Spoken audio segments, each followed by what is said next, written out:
വിവാഹബന്ധം നിലനിൽക്കെ അല്ലെങ്കിൽ ഭർത്താവ് ഉണ്ടായിരിക്കുമ്പോൾ തന്നെ കാമുകനിൽ കുട്ടി ഉണ്ടാകുന്നു. എന്നിട്ട് ഈ കുട്ടിയുടെ ജനന സർട്ടിഫിക്കറ്റിൽ പിതാവിൻ്റെ പേരിൽ കാമുകൻ്റെ പേര് വെക്കാതെ നൈസായിട്ട് ഭർത്താവിൻ്റെ പേരെടുത്തിട്ട് അങ്ങോട്ട് വെക്കുന്നു.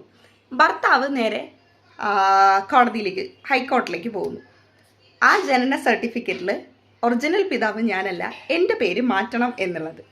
അപ്പോൾ കോടതി പറഞ്ഞിരിക്കുകയാണ്, ശരി, കാമുകൻ്റെ പേര് വെക്കേണ്ട സ്ഥലത്ത് കാമുകൻ്റെ പേര് തന്നെ വെക്കണം, വെറുതെ പിതാവിനെ അതിലേക്ക് വലിച്ചിടണ്ട എന്നുള്ളത്. പറഞ്ഞിരിക്കുന്ന റീസൺ സ്ത്രീകൾക്ക് മാത്രമല്ല പുരുഷന്മാർക്കും അന്തസ്സും അഭിമാനവും വ്യക്തിത്വം ഒക്കെയുണ്ട്, സ്ത്രീകൾക്ക് മാത്രം അല്ല എന്നുള്ളതാണ്.